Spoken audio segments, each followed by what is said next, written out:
वो रसूल गिरामी वक़ार सल्लल्लाहु तआला अलैहि वसल्लम के इल्म के समंदर के इंतहा को कौन नाप सके। देने वाला खुदा है, लेने वाला रसूल है। अल्लाह के बहुत सारे राज़ों में से एक राज इल्म गैब मुस्तफ़ा भी है। अस्सलाम वालेकुम नाज़रीन, जैसा कि आप समाअत कर रहे हैं कि सलमान अज़री साहब बहुत ही प्यारा बयान फरमा रहे हैं। आप और हमें चाहिए कि इनकी बताई हुई बात पर अमल करें और इस वीडियो को पूरा देखें और आगे अपने दोस्तों तक शेयर करें ताकि उन्हें भी कुछ दीन की बातें हासिल हो। अब पहले आप वीडियो देखिए। रसूल करीम सल्लल्लाहु तआला अलैहि वसल्लम को कितना इल्म अता हुआ, कितना गैब जानते थे, ये उम्मत का बहस का मौजू नहीं है। बस हमें इतना ही यकीन रख लेना चाहिए जो बरेली के इमाम ने हमें यूँ सिखाया है कि सरे अर्श पर है तेरी गुज़र, दिल फर्श पर है तेरी नज़र। या रसूल अल्लाह, सरे अर्श पर है तेरी गुज़र, दिल फर्श पर है तेरी नज़र। मलकूत मुल्क में नहीं कोई शय वो जो तुझ पे आया नहीं। हुजूर अकरम सल्लल्लाहु तआला अलैहि वसल्लम के दरबार में आपकी निगाहे असर में कौन सी ऐसी चीज़ है जो मख्फी है, जो छुपी हुई है। और कोई गैब क्या तुमसे निहा हो भला। निहा कहते हैं छुपी हुई चीज़ को, पोशीदा। और कोई गैब क्या तुमसे निहा हो भला, जब ना खुदा ही छुपा तुम पे करोड़ों दुरूद। रसूल गिरामी वक़ार सल्लल्लाहु तआला अलैहि वसल्लम को अल्लाह ताला ने जो मौजज़े अता किए, उन मौजज़ात में से एक अजीम मौजज़ा आपका इल्म गैब भी है। मुझे यहाँ पर इस मौजू पर गुफ्तगू इसलिए भी करनी है कि ज़माने के गुज़रते गुज़रते कुछ इस्लाम में ऐसे ख़यालात भी पनपने लगे जिन्होंने हुजूर पाक सल्लल्लाहु अलैहि वसल्लम के इल्म गैब का सिरे से इनकार कर दिया। और बाज़ जमातें तो वो हैं जो गैब को मानती हैं लेकिन वो नापती हैं, इतना था और इतना नहीं था।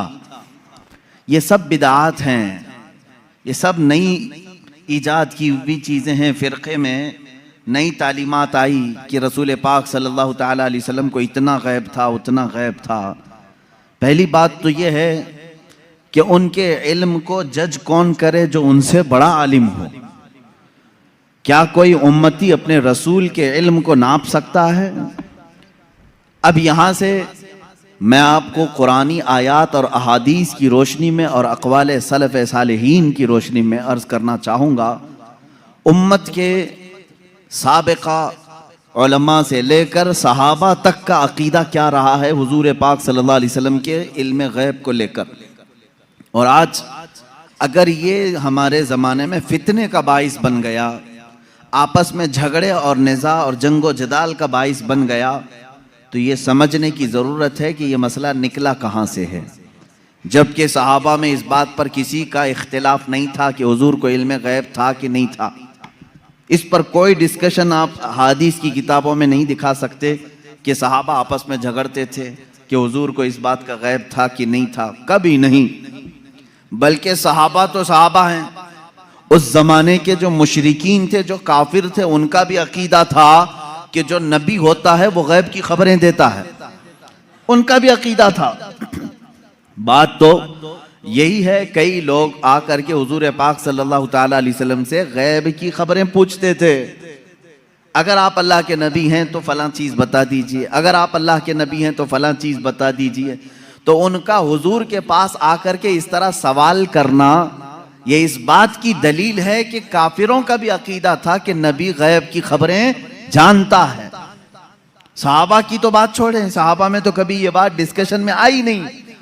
लेकिन 14 सदियों के बाद उम्मत इस हाल से गुजर रही है कि इनमें भी कुछ बनाम उलमा ऐसे लोग आए जिन्होंने बाज़ाब्ता फ़िरक़ों की बुनियाद रखी और किताबों में लिख मारा रसूल पाक सल्लल्लाहु तआला अलैहि वसल्लम को पीठ पीछे की खबर नहीं थी या दीवार पीछे का इल्म नहीं था। ये वो बातें हैं जो 1400 साल के बाद बाज़ मौलवी कहलाने वाले हजरात ने लिख दिया या गढ़ लिया और उम्मत को इसी बात पर परेशान कर दिया, जमातें पैदा हो गई। लेकिन मेरे अजीज़ों, हम जो आज तक अकीदे पर हैं, अल्हम्दुलिल्लाह ये वही है जो 14 सदियां पहले सहाबा का अकीदा था। वो अपने नबी कौनैन सल्लल्लाहु तआला अलैहि वसल्लम के मुतालिक क्या अकीदा रखते थे, कुरानी आयात भी इस बात की शाहिद हैं।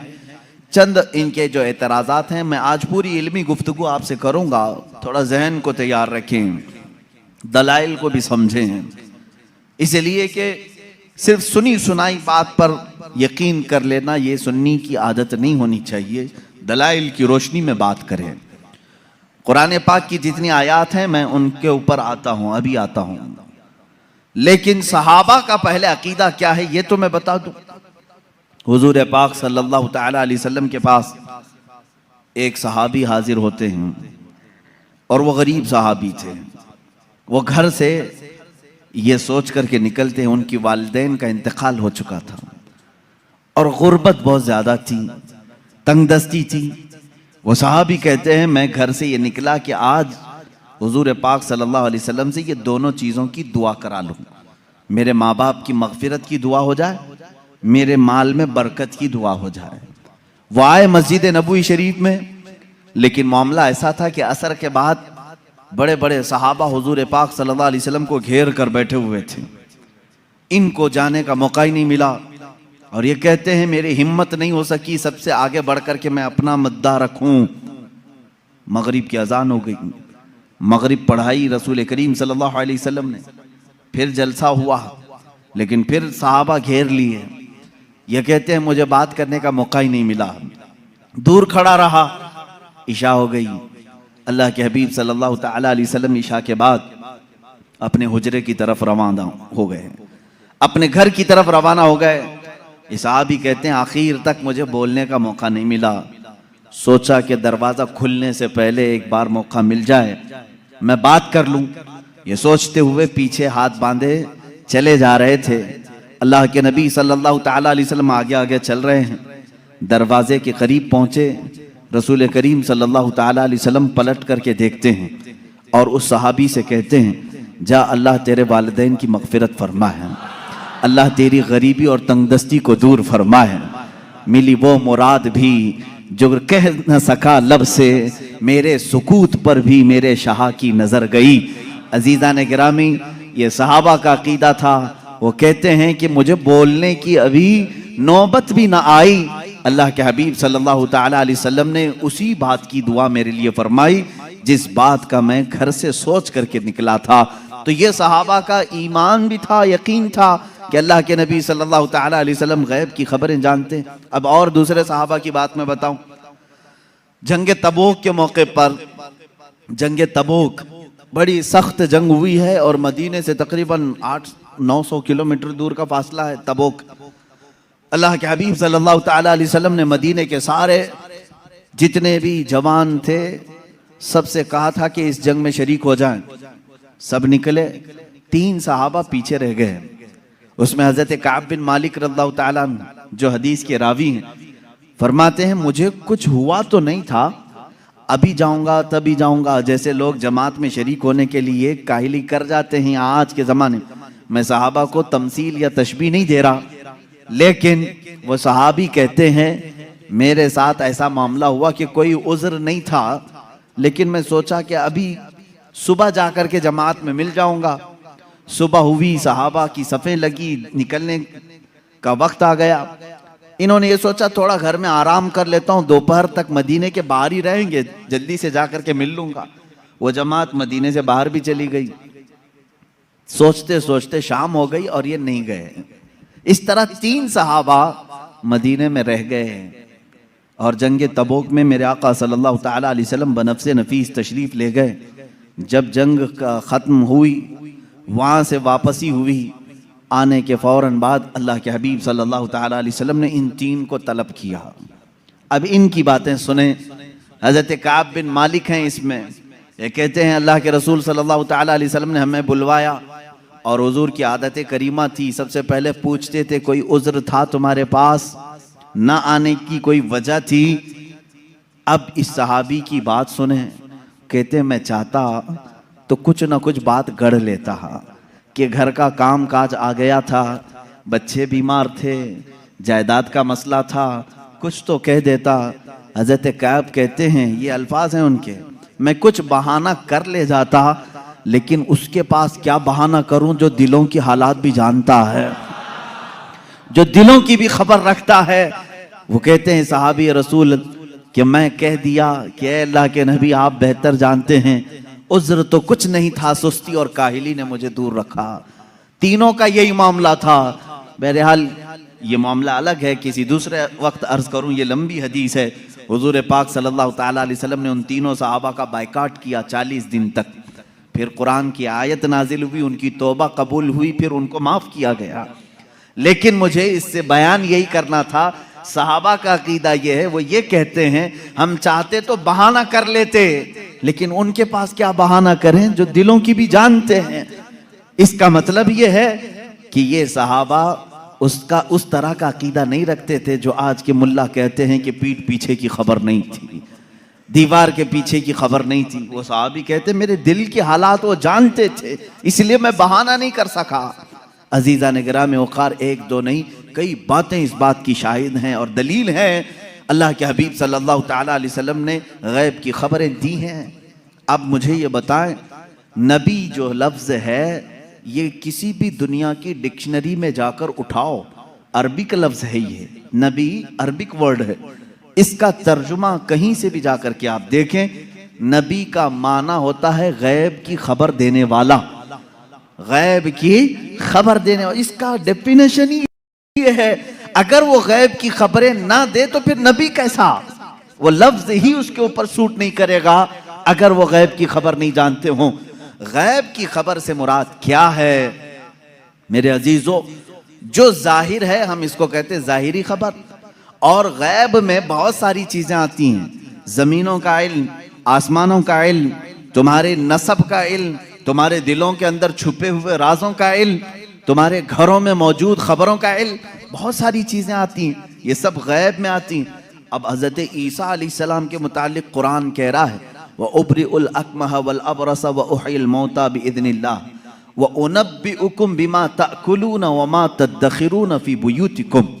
हजरत ईसा अलैहिस्सलाम कहते हैं कि मैं तुम्हें वो सब चीजों की बात बता दूंगा, खबर दे दूंगा जो कुछ तुम अपने घरों में बैठकर खाते हो और जो कुछ तुम जमा करते हो। ये कौन कह रहा है? ईसा अलैहिस्सलाम। उनकी जुबान में कुरान बयान कर रहा है। कुरान ये कह रहा है ईसा अलैहिस्सलाम उन तमाम चीजों की खबर देते थे जो लोग अपने घरों में खाते हैं, जो लोग अपने घरों में जमा करते हैं। जब बनी इसराइल के नबी ईसा अलैहिस्सलाम घरों में मौजूद खानों की खबर दे सकते हैं, सैयदुल अंबिया सल्लल्लाहु ताला अलैहि वसल्लम पूरी उम्मत की खबर नहीं रख सकते? अजीज़ा ने गिरामी वक़ार, रसूल गिरामी वक़ार सल्लल्लाहु ताला अलैहि वसल्लम कितना गैब रखते थे, कितना नहीं, एक अलग टॉपिक है। मैं आपको इस मसले को निहायत ही अखलाक के साथ, तमीज़ के साथ, तहजीब के दायरे में बताऊंगा, इसलिए कि कभी कभार होता है कि कोई जोश में और जज्बे में इधर से उधर चला जाए, लेकिन मैं बड़े अदब के साथ आपसे अर्ज करूंगा। इल्म गैब का इनकार कहां से आया, क्यों हुआ, और हमारा आज ये मसला क्यों बना? उसकी वजह यह है कि बाज सलफी और वहाबी और उनकी पैरवी में जमाअते देवबंद, जिनके बाज उलमा ने हुजूर पाक सल्लल्लाहु ताला अलैहि वसल्लम के कुछ इल्म गैब का इनकार किया, उनकी किताबों में मौजूद है। अब यहीं से ये मसला निकला, उनके इस मज़ऊमा बातिल अकीदे के ऊपर इमाम अहले सुन्नत फाजिल बरेलवी रहमतुल्लाहि ताला अलैह ने पूरी किताब तसनीफ फरमाई, अद्दौलतुल मक्किया बिल माद्दतिल गैबिया, जिसमें तकरीबन 200 दलाइल से साबित किया है कि हुजूर पाक सल्लल्लाहु ताला अलैहि वसल्लम को मा काना व मा यकून का इल्म था। जो कुछ हो चुका और जो कुछ होने वाला है सबका इल्म था, सबका इल्म था। अब अगर हुजूर पाक सल्लल्लाहु ताला अलैहि वसल्लम के इल्म गैब के मुतालिक आप डिस्कशन में आ जाएं, तो अब मैं आपको बताता हूं, आपको किसने बताया कि इंसान अव्वल कौन था? दुनिया में सबसे पहले कौन आया? ये सबको मालूम है कि नहीं? आदम अलैहिस्सलाम है। वो सबसे पहले नबी थे, सबसे पहले रसूल थे। अब इससे पहले भी अगर जाएं, आदम अलैहिस्सलाम को पैदा कैसे किया गया? आदम अलैहिस्सलाम जन्नत में रहे, जन्नत से फिर दुनिया में भेजे गए, उनकी पैदाइश के मामलात, उनके दुनिया में आने के मामलात, फिर सैयदना नूह अलैहिस्सलाम ने तबलीग फरमाई 950 साल, उसके बाद और भी अंबिया इकराम अलैहिस्सलाम के वाक़यात, ये सब बातें आपको बताई किसने? किसने खबर किया? कौन बताया आपको? सबका नुक्ता इत्तिहाद तुम्हारे यहाँ जमा होगा मोहम्मदुर रसूलुल्लाह सल्लल्लाहु अलैहि वसल्लम। अगर अल्लाह के रसूल सल्लल्लाहु तआला अलैहि वसल्लम ना बताते तो न तुम्हें आदम अलैहिस्सलाम की खबर थी, न तुम्हें नूह अलैहिस्सलाम की खबर थी, न तुम्हें इब्राहीम और इस्माइल अलैहिस्सलाम की खबरें थी, न तुम्हें हज़रत यूसुफ अलैहिस्सलाम के वाक़यात मालूम थे। कुरान जो कुछ भी बयान हुआ है वो मुस्तफ़ा की ज़ुबान से तो बयान हुआ है, मेरे आका सल्लल्लाहु तआला अलैहि वसल्लम के ज़ुबान से बयान हुआ है। तो मेरे अजीज़ों, जो हो चुका हुजूर उसका भी इल्म रखते हैं, जो हो चुका मेरे आका सल्लल्लाहु तआला अलैहि वसल्लम उसका भी इल्म रखते हैं, उसकी खबर रखते हैं। अब बाद में होने वाला ये भी आपको मालूम है, हर मुसलमान का अकीदा है क़यामत आने वाली है या नहीं? अगर इनकार करोगे तो इस्लाम से निकल जाओगे। क़यामत कैसे आएगी इसका पूरा नक्शा भी मालूम है, कैसे आएगी आपने उलमा से सुना होगा, किताबों में पढ़ा होगा। क़यामत के करीब क्या क्या हालात होंगे, निशानियां क्या क्या हैं, ये सब चीज़ें बताई गई। याजूज माजूज आएंगे, दज्जाल निकलेगा, सूरज पश्चिम से निकलेगा, दाब्बतुल अर्ज़ आएगा, ये बड़ी बड़ी निशानियां। ईसा अलैहिस्सलाम नाजिल होंगे, इमाम मेहदी का ज़हूर होगा, ये बड़ी बड़ी निशानियां। और उसके बाद एक दिन ऐसा आएगा कि सूर फूंका जाएगा। ये इसराफील अलैहिस्सलाम के हाथ में अभी सूर है, फरिश्ते हैं, और वो बाजे की शक्ल की एक चीज़ है, उससे आवाज़ धीरे धीरे निकलेगी और उसके बाद फैलती जाएगी, निहायत तेज़ हो जाएगी। उसी आवाज़ के धमाके से पूरी दुनिया का इख्तिताम होगा। फिर सूरज चांद टकरा दिए जाएंगे, तारे फट जाएंगे, ज़मीन उड़ा दी जाएगी, पहाड़ रूई के गाले की तरह उड़ रहे होंगे। फिर मैदान क़यामत कायम किया जाएगा, क़यामत आएगी। इतना सारा डिटेल ये किसने बताया आपको? ये कौन बताया है? अगर रसूल पाक आने वाली खबरों को नहीं जानते थे तो फिर क़यामत की खबर कभी नहीं देते। इसका मतलब है अल्लाह के नबी सल्लल्लाहु तआला अलैहि वसल्लम आदम अलैहिस्सलाम की पैदाइश से लेकर रोज़े क़यामत तक जो सूर फूंका जाएगा, कायनात की हर चीज़ से वाकिफ थे, हर चीज़ से बाखबर थे। हुजूर अकरम सल्लल्लाहु तआला अलैहि वसल्लम का इल्म गैब कितना था, कितना नहीं था, अब इस पर आते हैं हम। इसलिए कि बाज़ उलमा, उनसे हमारा भी डिस्कस हुआ, उन्होंने कहा कि आप खामखा वहाबी और देवबंदी जमात से इख्तिलाफ रखते हैं। हम कभी इनकार नहीं करते हुजूर सल्लल्लाहु तआला अलैहि वसल्लम के इल्म गैब का, लेकिन हम ये कहते हैं कि पूरा पूरा इल्म गैब उनके पास नहीं था। हमारा उन्होंने बाज़ाब्ता हमारे साथ ये डिस्कस किया, पूरा इल्म गैब नहीं था। हम हुजूर के थोड़े से इल्म गैब का इनकार नहीं करते, हाँ था रसूल को, लेकिन पूरा नहीं था हर चीज का। मैंने कहा इस पर क्या दलील है आपके पास? उन्होंने कहा बाज़ मकामात पर हुजूर ने कहा है मुझे मालूम नहीं, बहुत सारे ऐसे मकामात हैं वाक़या हो गया, हुजूर को उसकी खबर नहीं रही। इसका मतलब है हुजूर को पूरे इल्म गैब का पूरा इल्म गैब नहीं था, थोड़ा सा तो था, हम इसका इकरार करते हैं। मेरे अजीज़ों, जवाब सिर्फ इतना ही है कि चलो मियाँ, हम और आप बैठते हैं, हम ये लिखते हैं कि हुजूर का क्या क्या इल्म गैब था और आप ये लिखो कि हुजूर को किस किस चीज़ का नहीं था। मुबारक हो तुम्हें, तुम हुजूर के इल्म गैब की नफ़ी पर लिखते जाओ और हम हुजूर के इल्म गैब के इस बात पर लिखते जाएंगे कि अल्लाह के नबी सल्लल्लाहु तआला अलैहि वसल्लम को किन किन चीज़ों की खबर थी और तुम किन किन चीज़ों की नहीं थी, इस पे लिखो। और उसके बाद मातम करो अपनी जिंदगी पर कि अल्लाह ने तुम्हें किस तरह की ये ड्यूटी लगाई कि नबी कौनैन का नक्श निकालने पर पूरी जिंदगी लगा दी। हुजूर पाक के सल्लल्लाहु तआला अलैहि वसल्लम के मर्तबे को कम करने के लिए तुम्हें ड्यूटी लग गई, तुम इस चीज पर तैयार हो गए। अजीज़ान गिरामी वक़ार, पहले ये तो मुझे बताएं कि कौन है जो ये इंसाफ करेगा, इतना था इतना नहीं था, कितना था? क्या तुम नबी के जमाने में हो? हुजूर पाक सल्लल्लाहु तआला अलैहि वसल्लम से तुमने कुछ पूछा है इस बारे में? चलो अगर 100 चीजों का इल्म था हुजूर सल्लल्लाहु तआला, या इल्म गैब अगर 100 को कहते हैं तो तुम बताओ हुजूर के पास 70 था कि 75 था कि 80 था कि 82 था? कोई हद है तुम्हारे पास? नहीं बता सकेंगे, मेरा चैलेंज है। वो कहते हैं बाज का था। अरे मियां वो बाज की भी तो तहदीद कर दो, बाज का मतलब क्या है? नहीं, बाज का इल्म गैब था। आज भी वो कहते हैं हुजूर को बाज चीजों का इल्म गैब था। मैं यही कहता हूं वो बाज कितना था ये आप मुतय्यन करके बता दो। चलो 30% था, 40% था, परसेंटेज नहीं बयान कर सकेंगे। जहां उन्होंने उंगली रख दी कि इतना था, तो फिर वो इस्लाम में ज्यादती करने वाले बन जाएंगे और खारिज इस्लाम हो जाएंगे। हुजूर के इल्म को उन्होंने अगर घेर दिया इतना था। अब हमसे वो पूछते हैं चलो ठीक है हम नहीं बताते कितना परसेंट था, आप ही बताओ कितना था। हम कहते हैं अल्लाह के बाद अगर कोई इल्म है तो रसूल पाक के बाद, तो अल्लाह का नापो, उसके बाद पता चल जाएगा। अल्लाह रब्बुल इज्जत का जो इल्म है उसके बाद अल्लाह ने अगर किसी को इल्म अता किया है तो अपने रसूल को अता किया। यह हमारा अकीदा है। अब हमें मालूम नहीं अल्लाह का इल्म कितना है, अब हमको वो असल मालूम नहीं, तो फिर जिसको अता किया उसका क्या हम हिसाब कर सकेंगे। अब एक एग्जाम्पल मैं आपको बता दूं। सैयदना खिजर अलैहिस्सलाम, जिनको खदिर कहा गया है, मूसा अलैहिस्सलाम और हजरत खदिर का जो वाकया है सूरह कहफ में है। उन्होंने खुद कहा है कि मुझे बाज चीजों की हिकमत दी गई।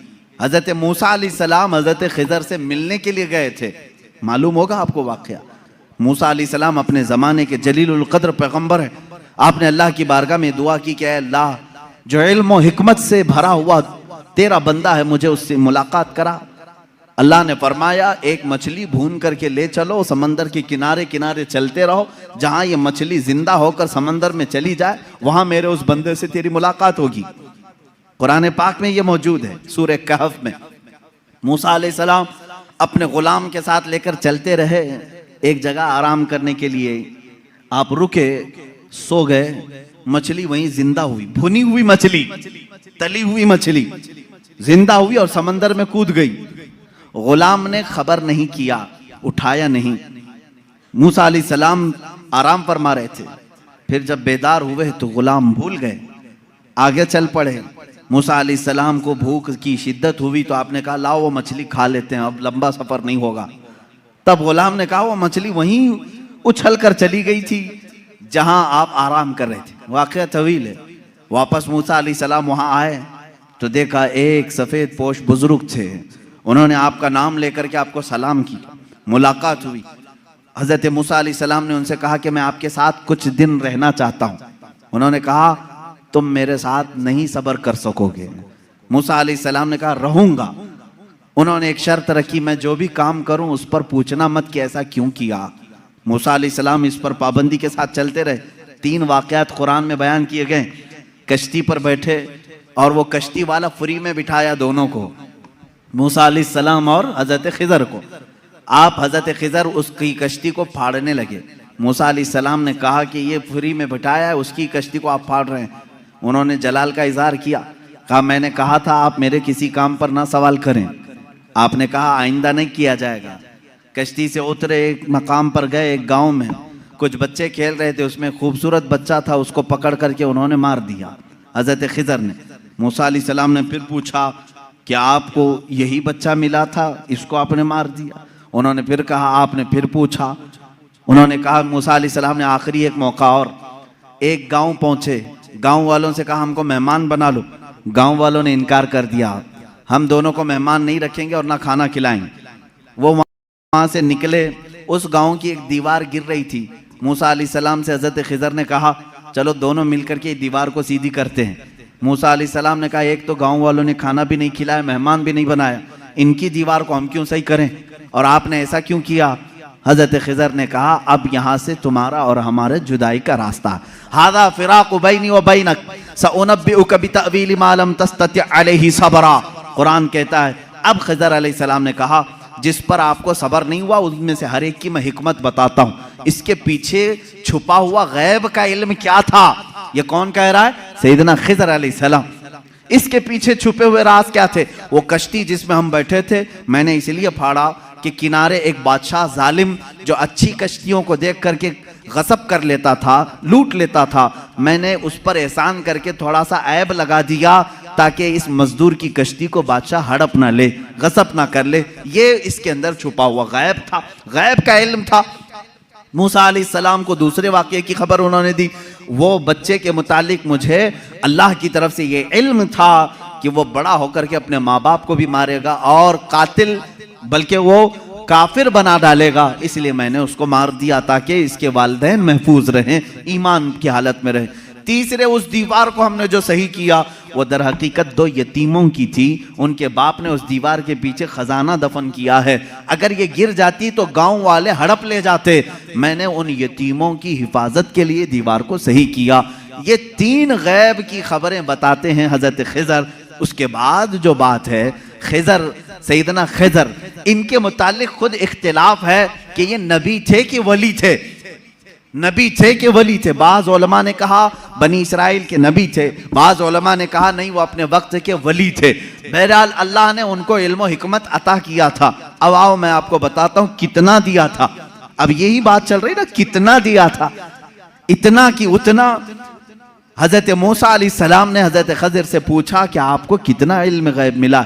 वो समंदर के सफर पर थे। समंदर को तो जानते हैं आप, इसका किनारा कौन देखा है, इधर शुरू हुआ कि उधर खत्म हुआ, मालूम ही नहीं पड़ता।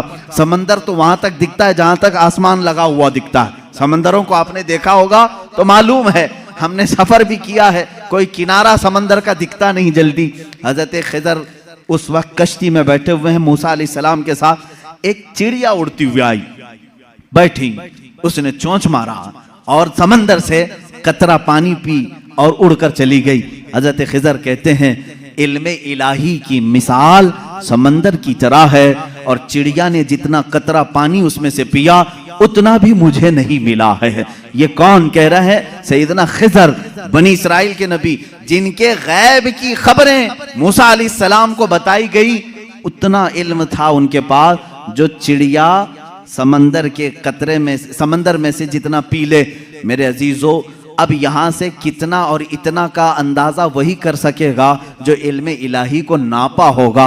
अल्लाह का इल्म कितना है। अब यहाँ रसूल करीम सल्लल्लाहु ताला अलैहि वसल्लम के दरबार में आते हैं। अगर आप सवाल करते हैं कितना था कितना नहीं था, तो ये मसला हम डायरेक्ट अल्लाह से क्यों ना पूछ लें? ऐ मौला, अता करने वाला तू है, लेने वाला तेरा रसूल है, तू ही बता दे कितना इल्म था। कुरान के पाक की आयत आप 4 पारे में पढ़ें, 5वें पारे में पढ़ें। अल्लाह रब्बुल इज्जत फरमाता है वअल्लमका मा लम तकुन तअलम व कान फज़लुल्लाहि अलैका अज़ीमा। ऐ रसूल, हमने आपको इल्म गैब कितना दिया, कितना दिया? फरमाता है मेरा मौला, ऐ रसूल, हर उस चीज का इल्म दिया जो आप पहले नहीं जानते थे। अब क्या क्या नहीं जानते थे तुम तय करो, फिर मैं बताता हूं। हर उस चीज का इल्म अल्लाह ने उन्हें दिया है। तुम अगर कहते हो रसूल ये नहीं जानते थे, तो मौला तो कह रहा है जो रसूल नहीं जानते थे मैंने दे दिया है। तुम अगर कहोगे हुजूर बचपन की खबरें नहीं जानते थे, मैं कहूंगा अल्लाह वो भी दिया है। तुम अगर कहते हो पहले की खबर नहीं जानते थे, मैं कहूंगा अल्लाह कह रहा है वो नहीं जानते थे, वो भी दिया है। तुम कहते हो क़यामत के बारे में रसूल नहीं जानते थे, अच्छा है, तुम जितने नहीं जानते थे वाले वर्ड्स लाओगे, कुरान की आयत के नीचे अल्लाह ने वही फरमाया वअल्लमका मा लम तकुन तअलम। ऐ रसूल, जो जो नहीं जानते थे सब मैंने दे दिया है, जो जो नहीं जानते थे।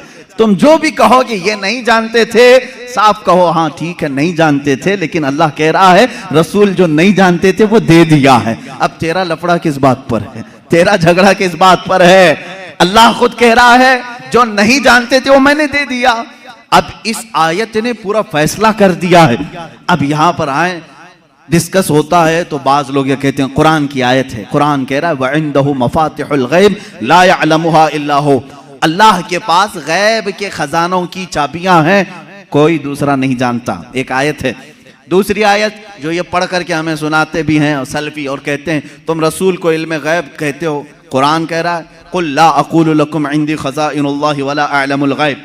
ऐ रसूल आप फरमा दे मेरे पास अल्लाह के खजाने नहीं और मैं गैब नहीं जानता। यह आयत में साफ है और मैं चुरा करके नहीं जाऊंगा, साफ पढ़ करके जाता हूं।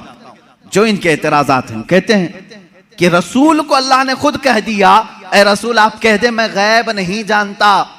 रसूल ने कहा उम्मत से दो चीजें ये बताते हैं, इंदहु मफातिहुल गैब ला यअलमुहा इल्ला हु, अल्लाह के पास है गैब के खजाने की कुंजियां चाबियां, कोई दूसरा नहीं जानता। दो आयतें, एक तीसरी आयत और भी पढ़ते हैं और ये कहते हैं इन्नल्लाह इंदहु इल्मुस साअति व युनज़्ज़िलुल गैथ व यअलमु मा फिल अरहाम व मा तदरी नफ्सुम माज़ा तक्सिबु गदा व मा तदरी नफ्सुम बिअय्यि अर्दिन तमूत।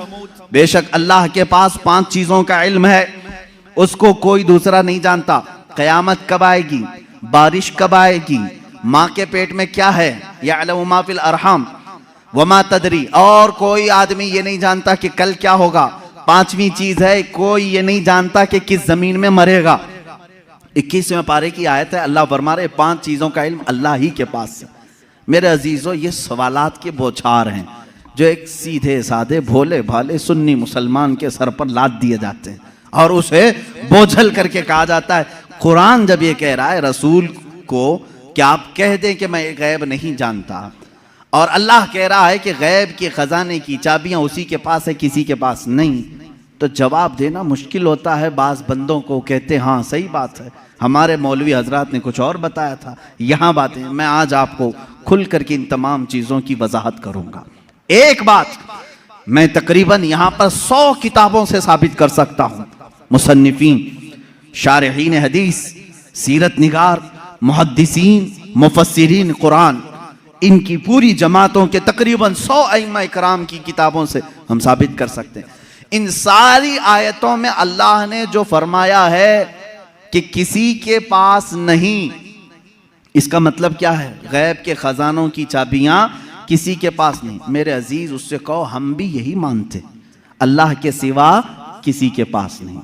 पहली आयत पर मैं बात कर रहा हूं, हमारा भी अकीदा यह है गैब के खजानों की चाबियां सिर्फ अल्लाह के पास है। लेकिन उसी आयत में ये कहीं दिखा दो कि उस खुदा ने यह भी कहा हो कि मैं किसी को देता भी नहीं। इस आयत में मुझे ये दिखा दो।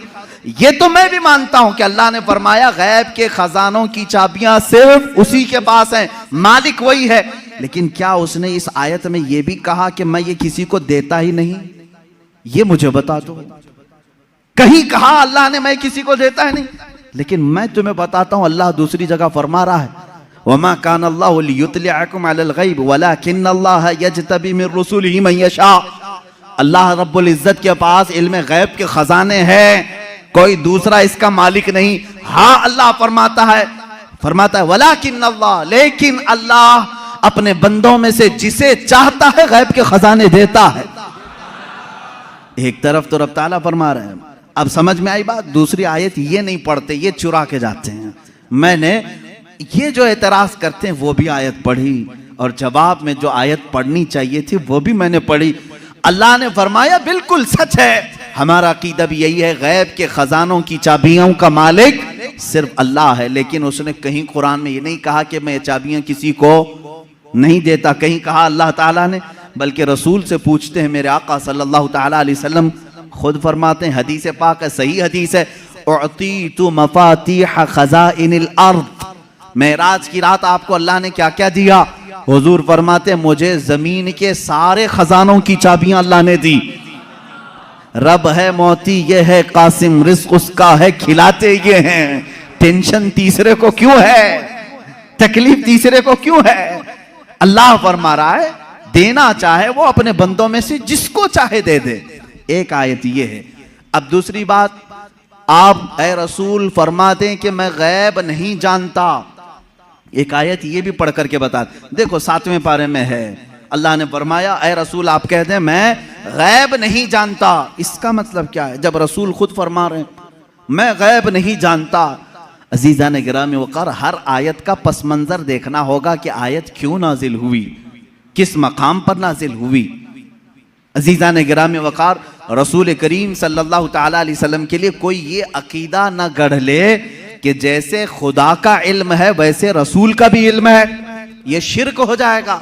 किसी सुन्नी का यह अकीदा है? क्या आप रसूल को खुदा के बराबर समझते हैं? रसूल का इल्म खुदा के इल्म के बराबर है? नहीं। अल्लाह का इल्म उसका अपना जाती इल्म है, और रसूल का जो इल्म है वो अता किया हुआ है। खुदा को किसी ने अता किया, लेकिन रसूल को अल्लाह ने अता किया है। अब यहां पर अल्लाह ने जो रसूल से फरमाया, ए रसूल आप कह दे मैं गैब नहीं जानता, इसका मतलब वैसा गैब जो अल्लाह का है वो मैं नहीं जानता, हाँ वो सब जानता हूं जो अल्लाह ने मुझे दिया है। बात समझ में आ गई? ये दूसरी आयत हो गई। तीसरी आयत, जो 5 चीजों का इल्म अल्लाह के पास है, वो कौन कौन सी 5 चीजें मैंने बता दिया। कयामत कब आएगी, माँ के पेट में क्या है, बारिश कब आएगी, कौन कहाँ मरेगा और कल क्या होने वाला है। ये 5 चीजें 21वें पारे में अल्लाह ने फरमाया। ये बहुत सारे लोग एतराज के तौर पर इसी आयत को पेश करते हैं, कहते हैं देखो रसूल को अल्लाह ने इन चीजों से भी दूर रखा था, ये 5 चीजों की खबरें नहीं।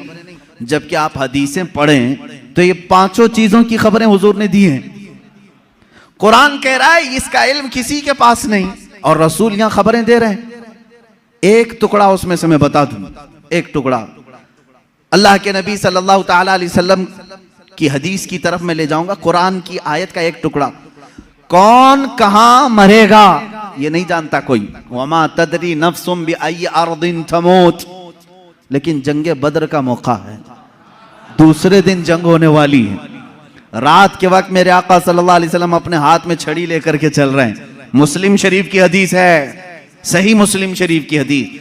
हुजूर सल्लल्लाहु ताला अलैहि वसल्लम अपने हाथ में लकड़ी लेकर मैदान में आए, अपने सहाबा को हौसला दिलाना था कि तुम घबराओ मत, कल क्या होने वाला है मैं बताता हूं। कुरान कह रहा है कल क्या होने वाला है वो किसी को नहीं मालूम, और रसूल कह क्या टकराव है क्या रसूल में और कुरान में? मैं उसको बताऊंगा मेरे अजीजों जवाब के जरिए से। कोई टकराव नहीं, टकराव तो इनके पेट में। यहां हुजूर पाक सल्लल्लाहु ताला अलैहि वसल्लम ने अपनी लकड़ी उठाई और सहाबा से कहा इधर हटो, एक गोल लकीर खींची और फरमाया देखना कल जंग खत्म होने के बाद अबू जहल यहां मरेगा, अबू जहल गिर करके यही मरा होगा। दूसरा दायरा खींचा और एक काफिर का नाम लिया, कहा यहां उतबा मरेगा, यहां शैबा मरेगा। कुरान कह रहा है कौन कहां मरेगा ये किसी को नहीं मालूम, और रसूल लकीर खींच करके बता रहे हैं अबू जहल यहां मरेगा।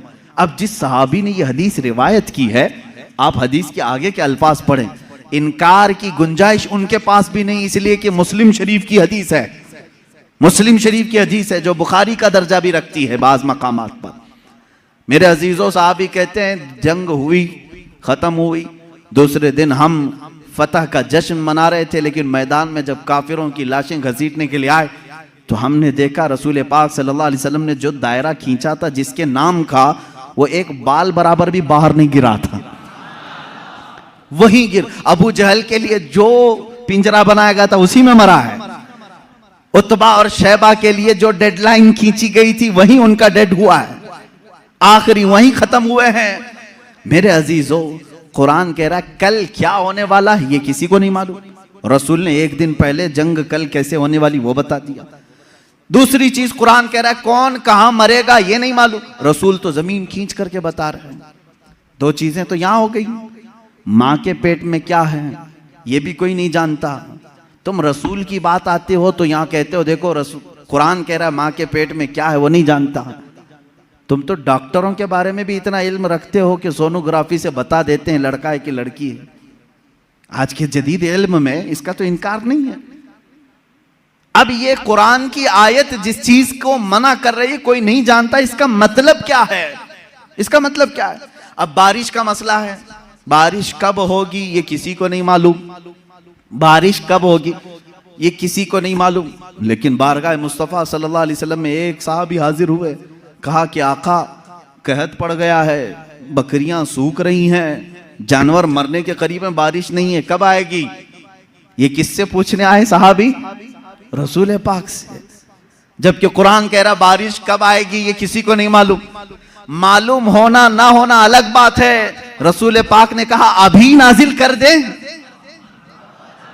हुजूर पाक सल्लल्लाहु ताला अलैहि वसल्लम को अल्लाह ने इतना इख्तियार अता किया कि आपने हाथ उठाया और कहा ए मौला हमारे कहत साली को दूर कर दे, बारिश बरसा। वो साहबी कहते हैं हमारे हाथ नीचे भी नहीं हुए थे कि बारिश शुरू हो गई, और इतनी हुई 8 दिन तक होती रही। दोबारा वो आए वही साहबी, उन्होंने कहा आका अब पानी भर गया है और घरों में आ रहा है, आप इतना कह दें कि अब बारिश मदीने में नहीं दूर बरसे। हुजूर ने फिर हाथ उठाया और कहा अल्लाहुम्मा हवालैना ला अलैना, ऐ अल्लाह हमारे इर्द गिर्द बरसा, अब हमारे लिए काफी है। वो साहबी कहते हैं मदीने के ऊपर से बादल छट गया, यहां सूखा रहा, आसपास बारिश बरसती रही।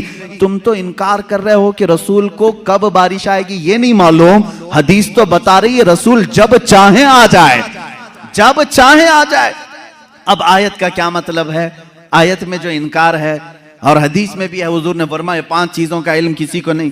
यहां यही जवाब मैं दूंगा, ऐ मेरे अजीज, अल्लाह ने ये सच फरमाया कि ये 5 चीजों का इल्म अल्लाह ही के पास है, लेकिन पूरी आयत में अल्लाह ने ये कहीं नहीं फरमाया ये मैं किसी को दूंगा भी नहीं। अल्लाह ने फरमाया ये 5 चीजों का इल्म मैं किसी को देता भी नहीं, बल्कि अल्लाह जिसे चाहे इन 5 चीजों से खबरदार करे। जब आम बंदों को अल्लाह इन 5 चीजों से खबर कर सकता है तो अपने गैब बताने वाले रसूल को क्या ये 5 चीजों का इल्म नहीं दिया जाएगा? बेशक मेरे आका सल्लल्लाहु ताला अलैहि वसल्लम को खबरें थी। अब आओ अहादीस की रोशनी में कौन कौन सी चीजें सहाबा ने महसूस की हैं।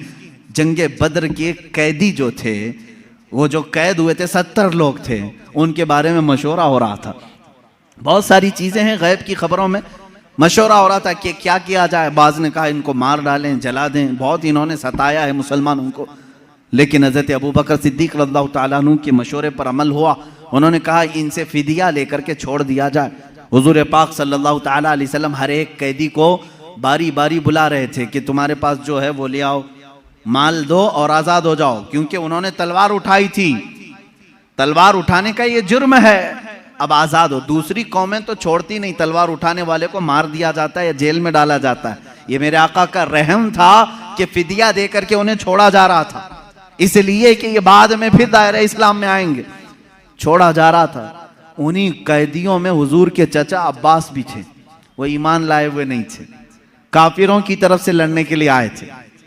अब्बास वो भी कैदियों में थे, चचा हैं। हुजूर सल्लल्लाहु ताला अलैहि वसल्लम के पास पहुंचे, कहा ऐ चचा आप तो उनके दुश्मनों के साथ आए थे, फिदिया दो और आजाद हो जाओ। कहा मेरे पास कुछ भी नहीं है, मेरे पास कुछ भी नहीं है, माल कुछ भी नहीं है। हुजूर पाक सल्लल्लाहु ताला अलैहि वसल्लम ने क्या फरमाया जानते हैं?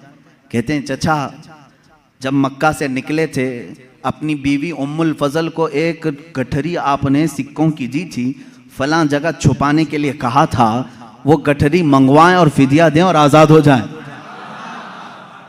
अल्लाह अकबर। हज़रत अब्बास कहते हैं ये राज था मेरा और मेरी बीवी का, ये मोहम्मद अरबी सल्लल्लाहु अलैहि वसल्लम जंग के मैदान में बता रहे हैं। चचा आप घर से निकलते वक्त जो पैसों की थैली अपनी बीवी को सुपुर्द करके आए थे और कहा था फलां जगह छुपा के रखना, किसी को बताना मत, हुजूर ये तक बता रहे हैं। हजरत अब्बास ने कहा मैं फिदिया तो लाऊंगा लेकिन पहले कलमे तैयबा भी पढ़ लूंगा।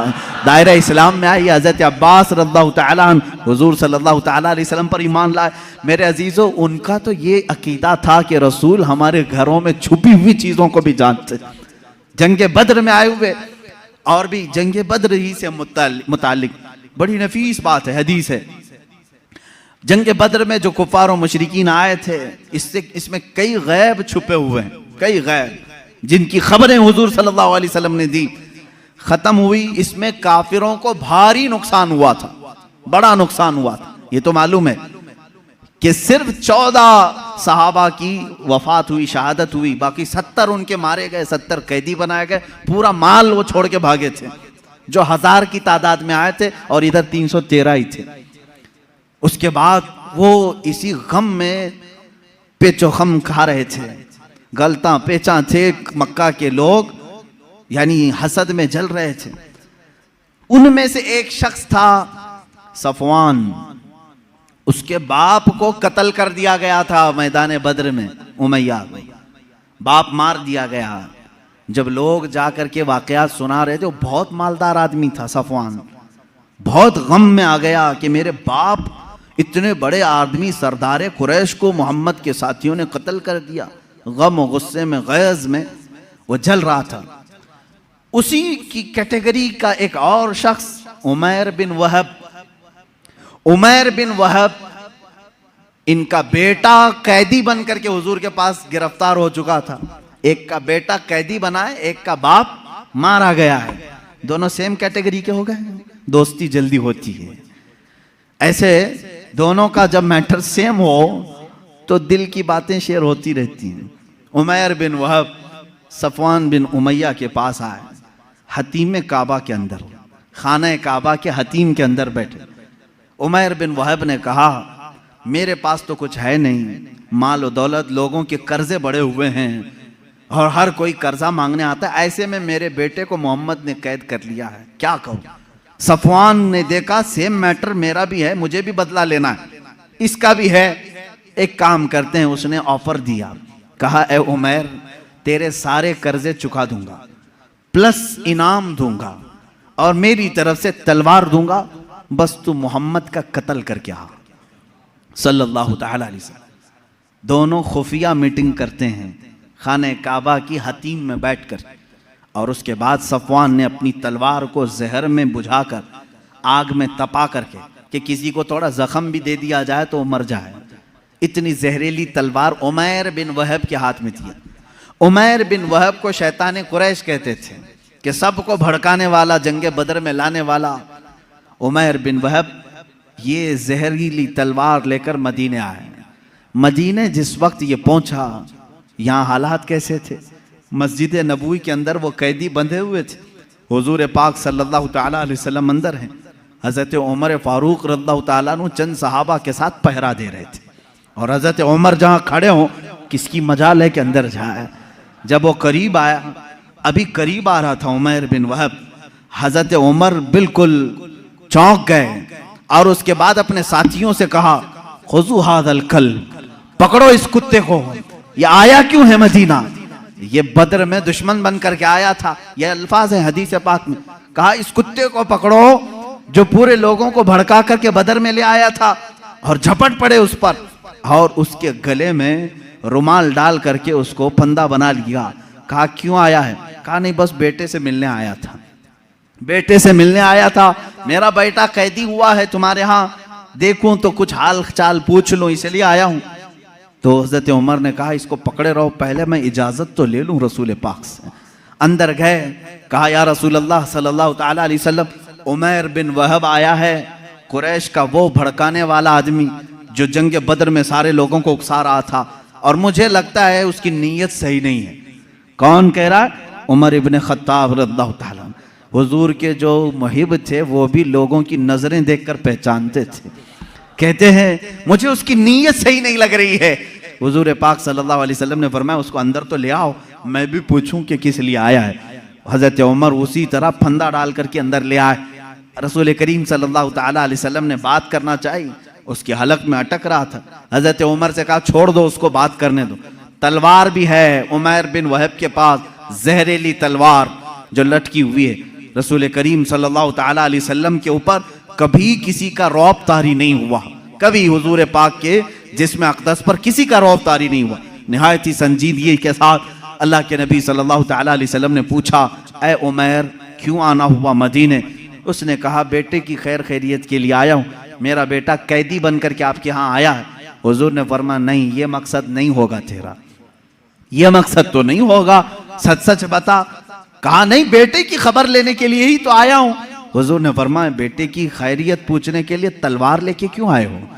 तलवार की क्या जरूरत है? उसने तलवार नीचे फेंक दिया और कहा इन तलवारों का क्या? जंगे बदर में तो आपने देखा हमारे पास तलवारें थी, फिर भी हम कामयाब नहीं हुए, इन तलवारों का क्या लेना? वो बातें बना रहा था जैसे सामने वाले को यूं समझा हो कि नहीं जानता है। वो तलवार नीचे रख करके कह रहा है तलवार से क्या होना जाना है, कुछ तो नहीं होगा। हुजूर पाक सल्लल्लाहु तआला अलैहि वसल्लम जलाल में कहा उमैर बिन वहब चुप हो जाओ, वो बात बताओ जो मक्का के हतीम में बैठकर सफवान के साथ तुम करके आए हो।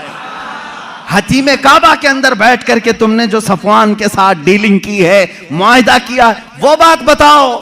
ये रसूल पाक सल्लल्लाहु अलैहि वसल्लम ने जैसी कहा, उमैर बिन वहब कहता है मेरे बदन में राशा तारी हो गया, कपकपी तारी हो गई, इसलिए कि ये बात मेरे और सफवान के दरमियान राज थी। मक्का में तीसरा कोई नहीं जानता था, मदीने में बैठा हुआ ताजदार मदीना मेरी खबर दे रहा है। उमैर बिन वहब ने कहा अशहदु अन्नका मुहम्मदन रसूलुल्लाह, मैं गवाही देता हूं कि आप अल्लाह के सच्चे रसूल हैं। तलवार छोड़ दी, ईमान ले आए। हज़रत उमर ने गले से गले लगा लिया और उसके बाद बाहर आकर के कहते हैं सहाबा से, ऐ लोगों, पहले मुझे ये शख्स खिंजीर से ज़्यादा नापसंद था, लेकिन ईमान लाया है, अब मुझे मेरे अजीज़ बेटे से ज़्यादा महबूब है। ये ईमान की अलामत भी है। अल्लाह के नबी सल्लल्लाहु ताला अलैहि वसल्लम ने वो खबर दी जो हतीम काबा में बैठ करके वो राज़ो नियाज से बातें कर रहे थे। इसलिए मेरे अजीजों, जब आप अपने घर में तन्हाई में बैठ करके याद करें, इस यकीन के साथ याद करो कि मेरा नबी सुन रहा है, मेरे आका को इसकी खबर है। अब रही बात, वो जिंदगी में जानते थे, बादे वफात भी जानते हैं। ये भी दलील हमारे पास। पहले हम जिंदगी ही की बात कर लें, जाहिरी जिंदगी की। अल्लाह के नबी सल्लल्लाहु ताला अलैहि वसल्लम के साथ एक बार नहीं कई मरतबा ये मामला आता है। जंगे मौता, ये जॉर्डन की सरजमीन पर है, उर्दुन, जिसको अरबी में उर्दुन कहते हैं, इंग्लिश में जॉर्डन। जंगे मौता ये बड़ी खतरनाक जंग हुई है सहाबा के साथ। उसमें रसूल करीम सल्लल्लाहु ताला अलैहि वसल्लम शरीक नहीं थे, मदीने तैयबा में थे चंद सहाबा के साथ। इसमें सहाबा गए, हजरत जाफर तैयार अल्लाह ताला सिपह सालार बन करके गए थे। हजरत जाफर तैयार हुजूर सल्लल्लाहु ताला अलैहि वसल्लम के चचेरे भाई हैं, हजरत मौला अली करमल्लाहु वजहुल करीम के सगे भाई हैं जाफर बिन अबी तालिब। ये सिपह सालार बन करके गए, वहां पर बाजिंतीनी लोगों से सख्त तरीन मुकाबला था। मदीने में मेरे आका सल्लल्लाहु ताला अलैहि वसल्लम बैठे हुए हैं, जंगे मौता हो रही है। आज आप जाकर के कैलकुलेट करके देख लेना, मदीने से जॉर्डन का फासला कितना है, काफी ज्यादा होगा। वो एक अलग कंट्री है, आज ये सऊदी अरब अलग कंट्री है। दोपहर का वक्त है, अल्लाह के नबी सल्लल्लाहु ताला अलैहि वसल्लम मस्जिद में बैठे हैं, सहाबा सामने हैं। हुजूर अकरम सल्लल्लाहु ताला अलैहि वसल्लम अचानक आपकी आंखों में आंसू का कतरा है। आपने फरमाया, जंगे मौता में जाफर तैयार के हाथ में अलम था, लेकिन वो शहीद कर दिए गए, शहीद कर दिए गए।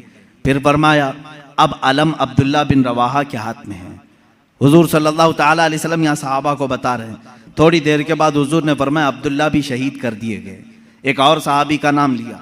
फिर उसके बाद हुजूर सल्लल्लाहु ताला अलैहि वसल्लम ने फरमाया, ए मेरे सहाबा, अब अलम उसके हाथ में है जिसको सैफुल्लाह कहा जाता है, यानी अल्लाह की तलवार के हाथ में अब झंडा आया है।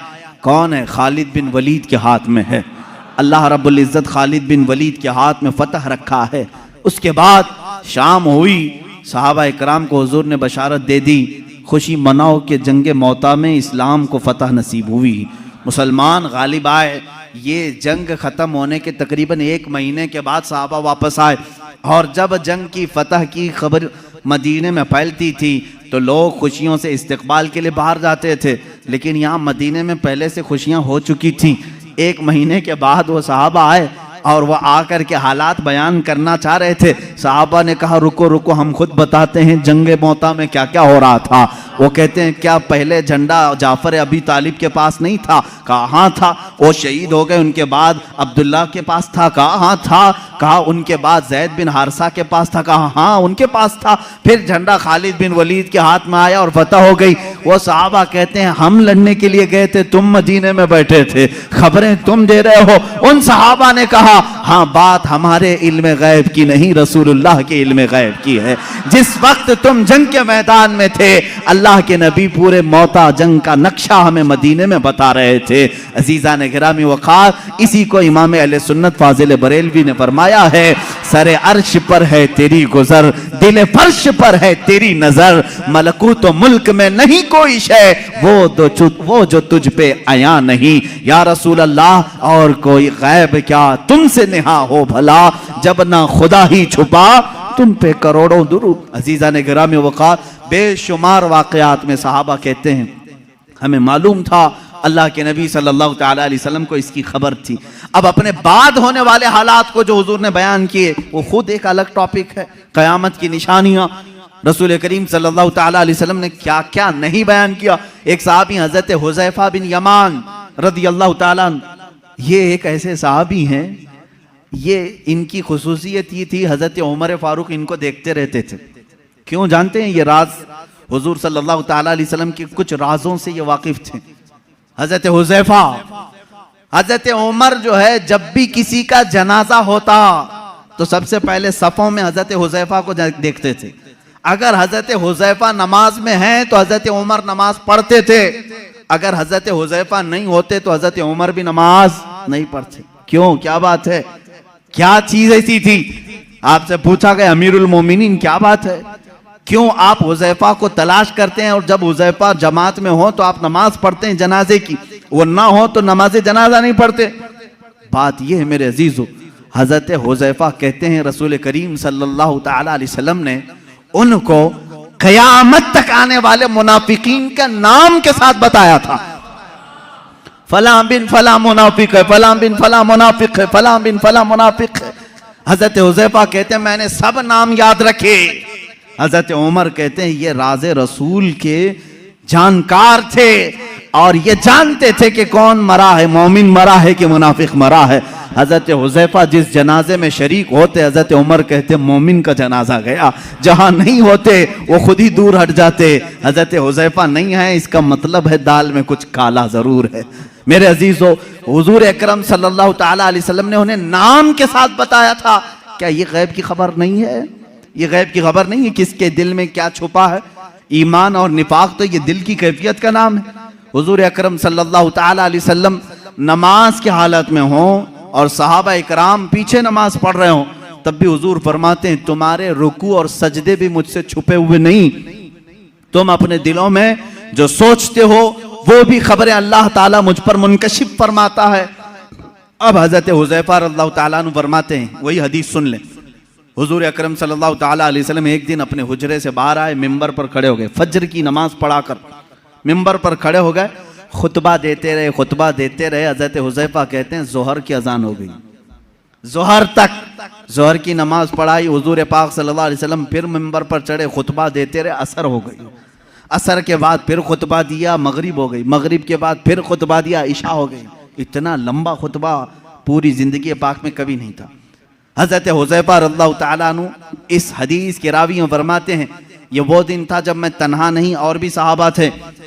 अल्लाह के नबी सल्लल्लाहु ताला अलैहि वसल्लम ने अपनी वफात के बाद से लेकर क़यामत तक आने वाले हर फितने को हुजूर ने खुतबे में बयान किया।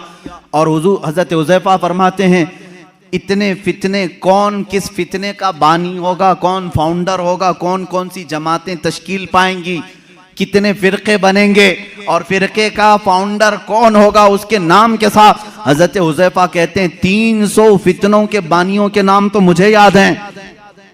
हुजूर सल्लल्लाहु ताला अलैहि वसल्लम मिंबर पर बयान कर रहे हैं।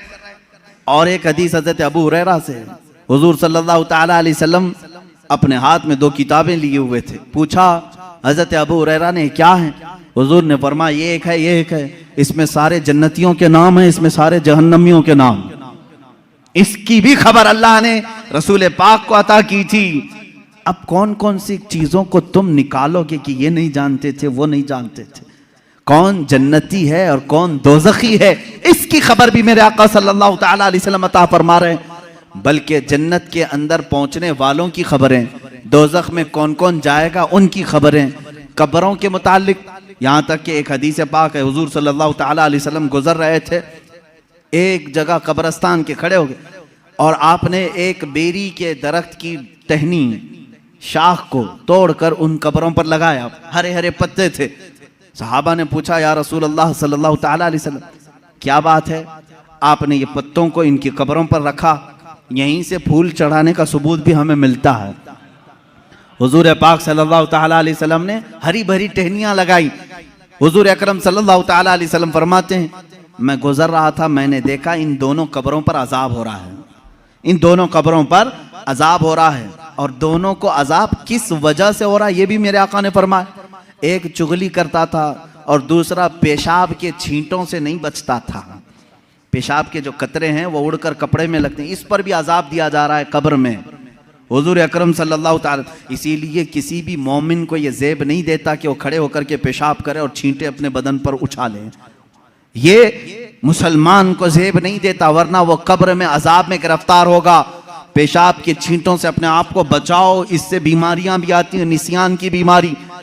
जो पेशाब के छींटों से अपने आप को नहीं बचाता उसको भूलने की बीमारी लग जाती है, बार बार भूलेगा, हाफिजा कमजोर होगा और प्लस अजाब अलग। हुजूर अकरम सल्लल्लाहु ताला अलैहि वसल्लम फरमाते हैं, दोनों कब्रों पर मैंने टहनियां इसलिए रखी कि हर हरा पत्ता अल्लाह की तस्बीह बयान करता है।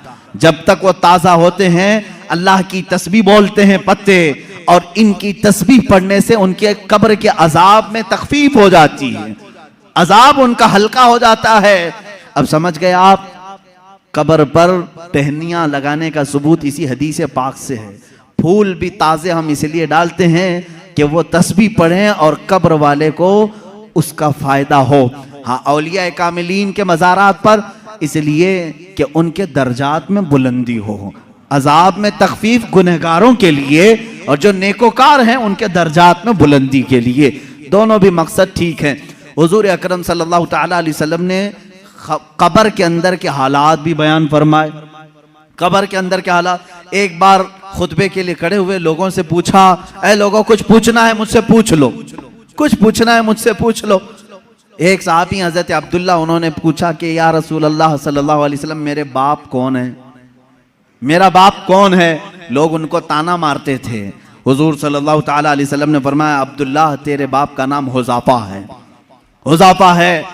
और तहकीक के बाद यही बात साबित हुई, उनके वालिद अब्दुल्ला बिन हुज़ाफा, हुज़ाफा उनके वालिद थे। हुजूर सल्लल्लाहु ताला अलैहि वसल्लम को इसकी भी खबर है कौन किसका बेटा है, इसकी भी खबर है। अब बाद वफात की बात भी मैं बता दूं, क्या हुजूर सल्लल्लाहु ताला अलैहि वसल्लम को उनकी वफात के बाद की खबर होगी कि नहीं होगी? रसूल करीम सल्लल्लाहु ताला अलैहि वसल्लम को वफात के बाद खबर है या नहीं? हयात बादल ममात, ये मेरा खुद अलग एक उन्वान रहेगा, हयातुन नबी। लेकिन हुजूर की वफात के बाद वो अपनी उम्मत को जानते हैं कि नहीं जानते? अजीज़ान गिरामी, एक सहाबी कहते हैं हुजूर सल्लल्लाहु ताला अलैहि वसल्लम से, उन्होंने अर्ज किया, आका मैं आपसे करीब होने के लिए क्या करूं? हुजूर सल्लल्लाहु ताला अलैहि वसल्लम की वफात के बाद की बात पूछ रहे हूं। हुजूर ने फरमाया, तुम कसरत से दुरूद पढ़ो, कसरत से दुरूद पढ़ो। उन्होंने पूछा, हर उस सहाबी ने अच्छा किया जो पूछा। इस जमाने में वो फतवा भी दिया जा सकता है। उन्होंने पूछा, या रसूल अल्लाह सल्लल्लाहु अलैहि वसल्लम, क्या आपकी वफात के बाद, मौत के बाद मेरा पड़ा हुआ आप तक पहुंचेगा? यही तो सवाल है दूसरों का। और उन्होंने सुन्नियों का बोझ भी हल्का किया, कोई शक में ना रहे।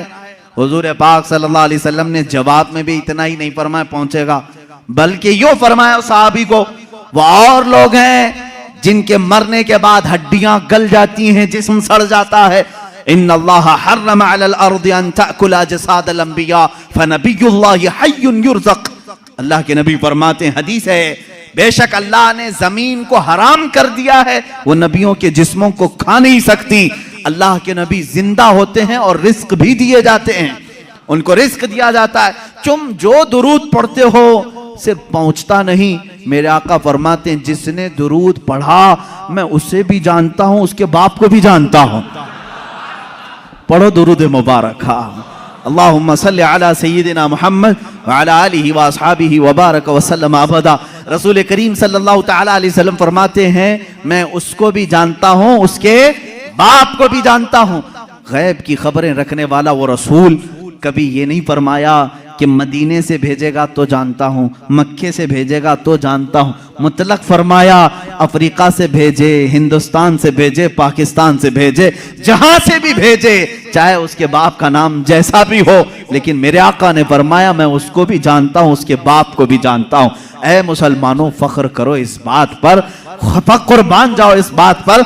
एक दुरूद ऐसा है, एक इबादत ऐसी है, जब हम यहां पढ़ते हैं हमारे बाप का तज़किरा मदीने में हो रहा होता है। मेरे आका की जालियों के सामने हमारे बाप का नाम तक पहुंच जाता है। इससे बड़ी खुशकिस्मती तुम्हारी और क्या हो सकती है, जब नबी को फरिश्ता जाकर यह बता रहा हो, या रसूल अल्लाह फलां का बेटा फलां अभी दुरूद पढ़ा है और आपकी बारगाह में पहुंचाया जा रहा है। फरिश्ते पहुंचाते हैं।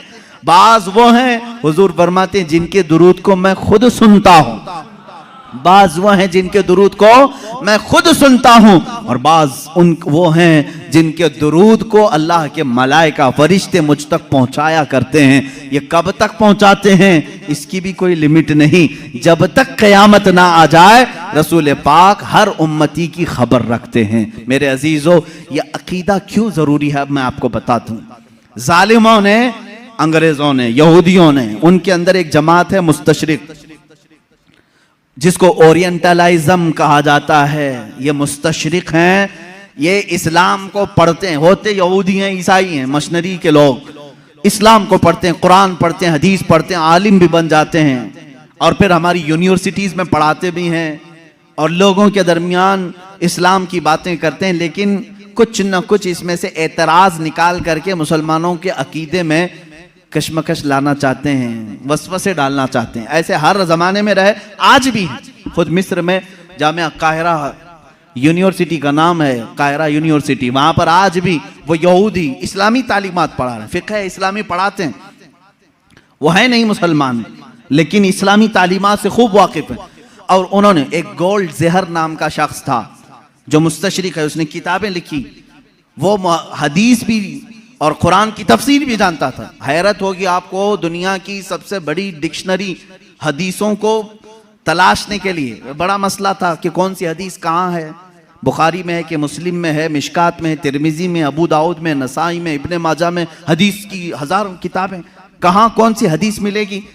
इसकी पहली डिक्शनरी जिन्होंने बनाया, अल-मुअजमुल मुफहरिस लि अल्फाजिल हदीस, ये तकरीबन 6 या 7 जिल्दों में किताब है, डिक्शनरी है। अलिफ से अगर हदीस शुरू होती है तो ये कहाँ कहाँ मिलेगी उसके साथ लिखा हुआ है। इस पर पूरी मेहनत किया 4 यहूदी आलिमों ने, वो मुसलमान नहीं। उनको क्यों इतनी फिक्र है, क्यों वो इतनी मेहनत कर रहे हैं?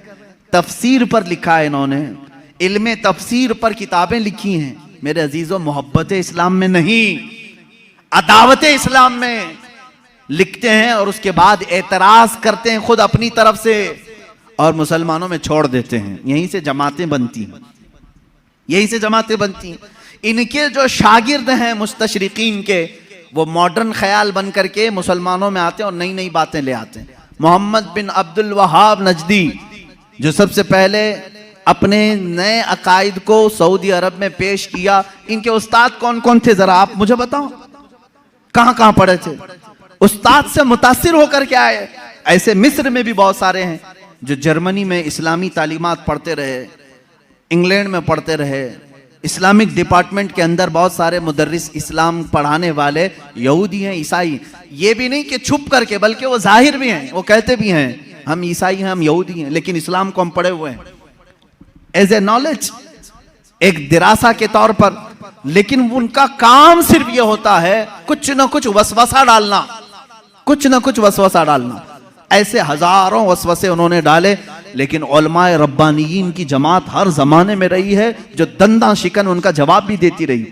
सबसे पहले इनकार करने वाले हुजूर सल्लल्लाहु ताला अलैहि वसल्लम के हयात बाद वफात के लिए ये मुस्तशरिकीन ही थे। इन्होंने शोशा डाल दिया था कि नबी मर कर खत्म हो चुके हैं, अब उनका कोई असर बाकी नहीं, इन्फ्लुएंस नहीं रहेगा। इस तरह की बातें उन्होंने लिखी, उनसे एडॉप्ट किया कुछ हमारी जमात के उलमा, वो बाद में अलग हो गए।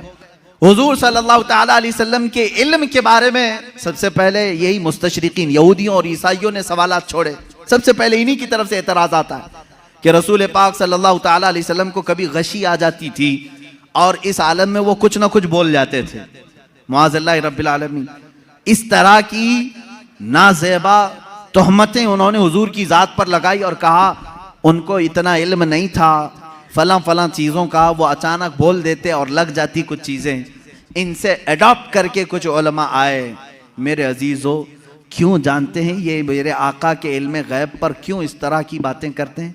सिर्फ इसलिए कि उम्मत के जहन में हुजूर का मर्तबा कम कर दिया जाए। आज तुम्हें डर किस बात का लगता है? नबी की शान में एक जुमला भी कहने से 1000 बार सोचते हो।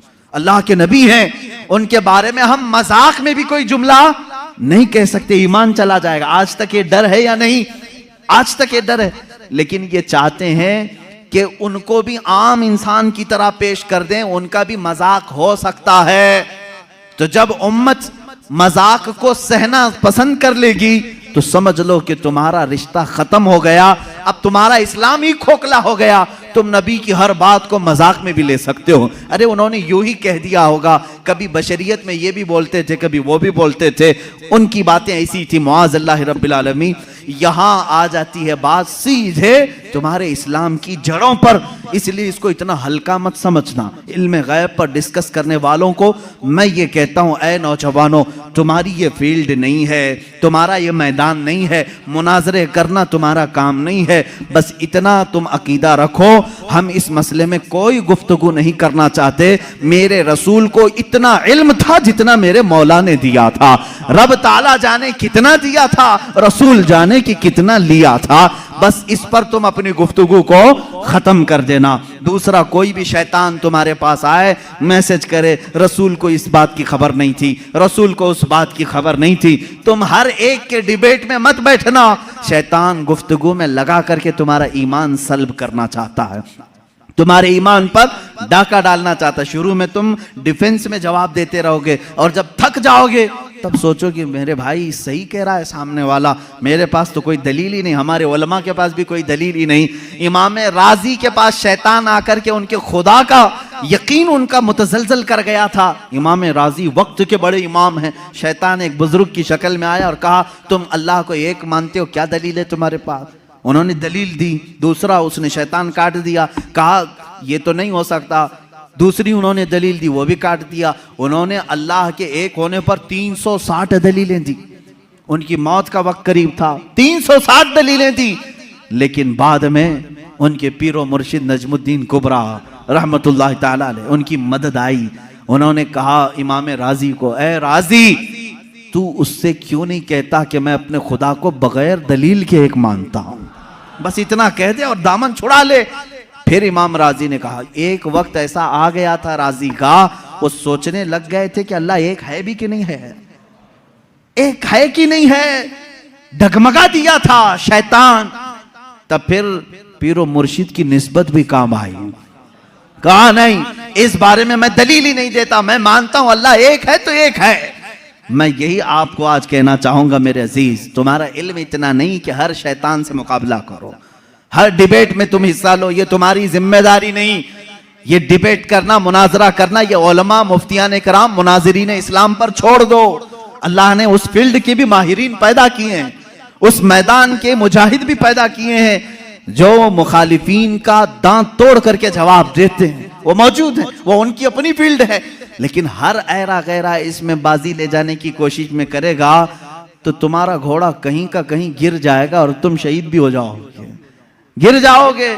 अब यहां पर मेरे अजीजों, मेरी नसीहत सुन लो, इस तरह के डिबेट जब भी आए, मेरे रसूल को कितना इल्म था कितना नहीं था, तब इतना ही कहो, मेरा तो अकीदा इतना है, अल्लाह ने उनको बेहिसाब दिया था, जितना अल्लाह ने दिया था उतना उनके पास था, या अल्लाह जाने कितना दिया था, रसूल जाने कितना लिया था। इसी पर अपनी गुफ्तगू खत्म करो। रसूल करीम सल्लल्लाहु ताला अलैहि वसल्लम के इल्म गैब पर ज्यादा डिस्कस ना करो। इसके बाद इंशाअल्लाह और भी दीगर बहसें आएंगी। हुजूर बशर थे कि नूर थे, हुजूर हाजिर हैं कि नाजिर हैं कि नहीं हैं, हुजूर वफात के बाद जिंदा हैं या नहीं, हुजूर को कितने इख्तियारात थे, ये सब आज के मसाइल जो फैलाए हुए हैं किताबों में, मैं इंशाअल्लाह उल अजीज हर एक पर थोड़ी सी ही सही गुफ्तगू करने की सआदत जरूर हासिल करूंगा। इसलिए कि हमने रसूल माना है तो वो रसूल माना है जैसे सिद्दीक़ अकबर ने माना था, हम वो रसूल मानते हैं। इसलिए कि हजरत सिद्दीक़ अकबर का ईमान तो देखो, अबू जहल आया एक बार कहने लगा, अबू बकर तुम्हें मालूम है, यही ईमान होना चाहिए आपका भी। अबू बकर सिद्दीक आ रहे थे कहीं बाहर से, अबू जहल पकड़ा, कहा अबू बकर एक सवाल का जवाब दे दो। कहा क्या है? कहा एक शख्स कह रहा है कि कल की रात वो मस्जिद हरम से बैतुल मुकद्दस तक गया था, एक ही रात में गया था और उसके बाद फिर वापस लौट करके भी आया। पॉसिबल है? ऐसा मुमकिन है? ये मेराज का दूसरा दिन था। हजरत अबू बकर को अभी मालूम भी नहीं था, वो गए भी नहीं थे हुजूर के पास, पहले ही अबू जहल मिला खबर देने के लिए। तो हजरत अबू बकर ने कहा ऐसा कैसा मुमकिन है, एक रात में कोई मस्जिद हरम से मस्जिद अक्सा तक जाए, पॉसिबल नहीं है, मुमकिन नहीं। क्योंकि मक्का से फिलिस्तीन का सफर जो है उस जमाने में 1.5 महीने का था, एक रात में कोई कैसे जाके आएगा। अब वो कहका मार के हंसने लगा, ठट्टा मार करके हंसने लगा, उसे यही तो पॉइंट चाहिए था। अबू जहल ने कहा अबू बकर इतनी ही बात नहीं, वो इससे भी आगे की भी बातें कह रहा है, तुम्हारा क्या ख्याल है। हजरत अबू बकर चौंक गए, बता तो सही कौन कह रहा है, कौन है ये जो दावा कर रहा है। अबू जहल ने कहा वही मोहम्मद जिसके पीछे तुम घूमते हो सल्लल्लाहु अलैहि वसल्लम। हजरत अबू बकर जलाल में आए, कहा है अबू जहल अगर उन्होंने कहा है इससे बड़ी बात भी तब भी मैं ईमान लाता हूं। हर चीज पॉसिबल है, हर चीज मुमकिन है। अगर उन्होंने कहा कि मस्जिद हरम से मस्जिद अक्सा तक वो एक रात में जाकर के आए, तो तू मुझसे इतनी बात पूछ रहा है कि हो सकता है कि नहीं हो सकता। अगर रसूल कह दे कि एक आन में मैं 7 आसमान पर जाकर आया, तब भी मैं तस्लीम करूंगा। यह हजरत अबू बकर पहले ही बताए, उसके बाद बारगाह मुस्तफ़ा में आए हुजूर सल्लल्लाहु ताला अलैहि वसल्लम के बाद। अभी हुजूर सहाबा को अपने सफर की दास्तान सुना रहे थे। हजरत अबू बकर किससे सुन के आए थे? अबू जहल से। लेकिन कुर्बान जाओ मेरे मौला को, मेरे मौला ने उन्हें जो अता किया। हजरत अबू बकर जैसे ही आए, हुजूर ने मुस्कुरा करके कहा, ए अबू बकर, जिब्राइल आए थे अल्लाह की तरफ से, तुम्हारे लिए एक लक़ब लेकर के आए हैं। कहा या रसूल अल्लाह क्या है? कहते अल्लाह ने आज से अबू बकर को सिद्दीक कहा है। सिद्दीक उसको कहते हैं जो सच्चाई की तस्दीक करता है, जो हर सच्ची बात को एक्सेप्ट करता है। हजरत अबू बकर अभी हुजूर से सुने नहीं, दुश्मन से सुने हैं, तब वो इकरार कर रहे हैं, ए जालिमो, तुमने मुहद्दिसीन से सुना है, औलिया कामिलीन से सुना है, सहाबा ताबईन से सुना है कि रसूल क्या क्या जानते थे, फिर भी इनकार कर रहे हो। हजरत अबू बकर ने अबू जहल से सुन करके भी इनकार नहीं किया। अल्हम्दुलिल्लाह हम सिद्दीकी ईमान रखते हैं कि हमने अपने औलिया कामिलीन की जुबान से सुना कि रसूल मा काना व मा यकून की खबर रखते हैं। हमारा अकीदा भी यही है कि रसूल मा काना व मा यकून की खबर रखते हैं। वह अव्वलीन के भी आका हैं, वह आखिरीन के भी आका हैं। वही है यासीन, वही है ताहा, वही है फुरकान, वही है अव्वल, वही है आखिर। मेरे आका की जात पर ये सारी चीजें मुंतहा हैं। अल्लाह रब्बुल इज्जत हमें अहले सुन्नत व जमाअत के सच्चे मजहब पर कायम और दायम रखे। मौला ताला हमें इसी अकीदे के साथ इस दुनिया से रुखसत फरमाए। ऐ मौला हमारा जनाजा अहले सुन्नत व जमाअत पर उठा। जब रसूल करीम सल्लल्लाहु अलैहि वसल्लम की बारगाह में पहुंचे तो हमें शर्मिंदा और जलील और रुस्वा होने से महफूज फरमा। व आखिरु दावाना अनिल हम्दुलिल्लाहि रब्बिल आलमीन। आप लोगों का बहुत बहुत शुक्रिया। इस वीडियो को लाइक करें, चैनल को सब्सक्राइब करें और अपने दोस्तों तक शेयर करें ताकि मैं और भी अच्छी अच्छी वीडियो ला सकूं आप लोगों तक। अल्लाह हाफिज।